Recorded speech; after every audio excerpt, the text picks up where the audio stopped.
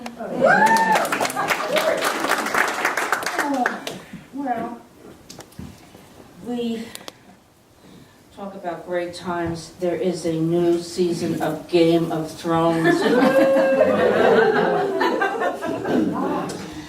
We have any Game of Thrones fans? Oh, not enough, not enough. All right, well, I'm just going to spoil everything for you. I heard that Daenerys was going to sing a love song to Jon in the next episode, so I found out what it was.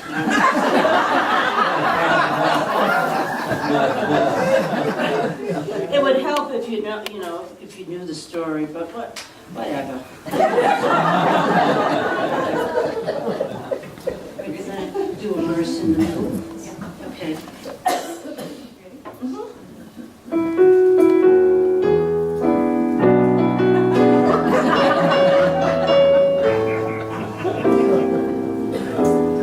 It had to be you. It had to be you. Commanding and strong, your hair kinda long, a relative too. It had to be you. It had to be you. My dragons let you pet their nose, and I've always been fond of crows. It had to be you, bastardly you. It had to be you. Musical interlude.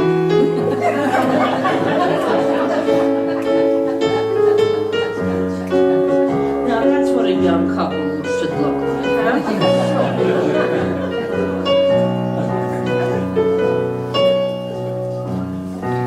If I could dance, I'd do a soft shoe, but I can barely stand it.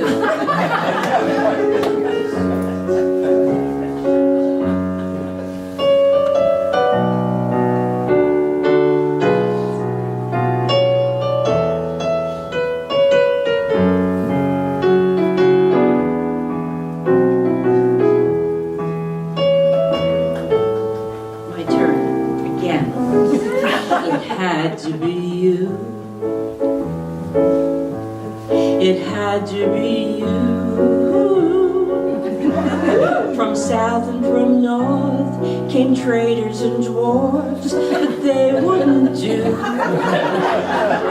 No, it had to be you. It had to be you. I'll always thank the lady in red, 'cause I love a guy who rose from the dead. It had to be you. Stark naked you. Had to be you.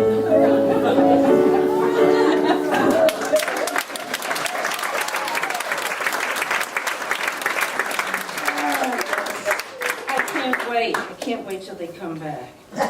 So, I think we're at the end, kind of, aren't we? We have food. No, wait, hold it.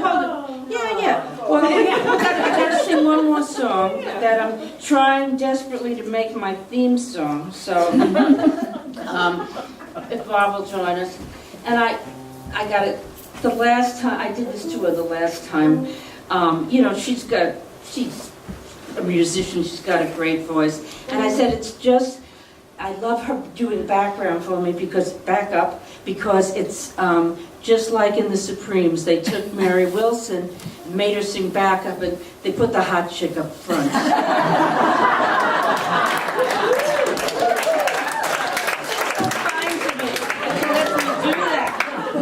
Okay.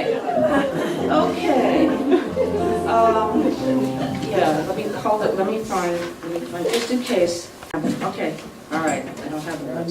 Here we go. And you do look hot tonight. Oh, thank you. Yes, Spirit dressed me tonight. Spirit dressed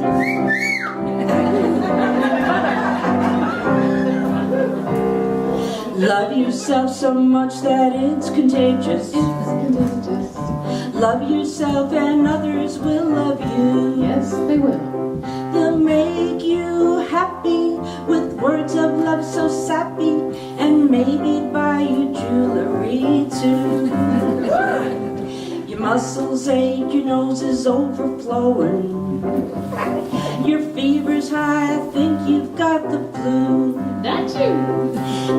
But that's just not so shoddy, 'cause the way it fills your body, that's the way that Jesus' love should fill you. So love yourself so much that it's contagious. Love yourself and others will love you. Yes, they will.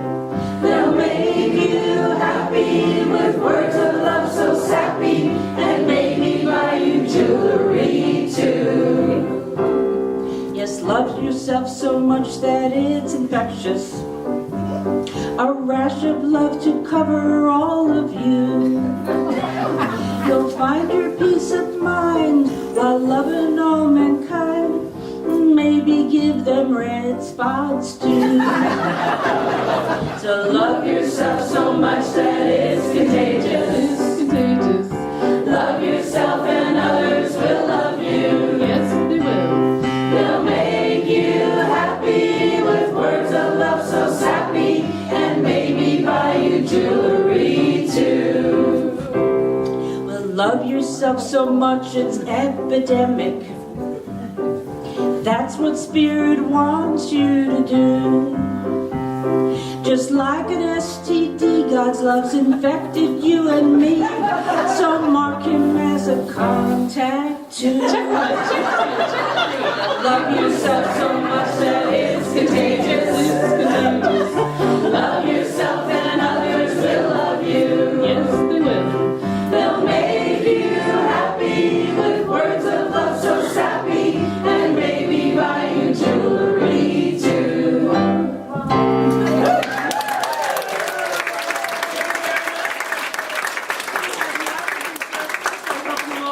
And enjoy them, and just, you're a good-looking audience. Thank you so much for being here. And our youth and family program thanks you too.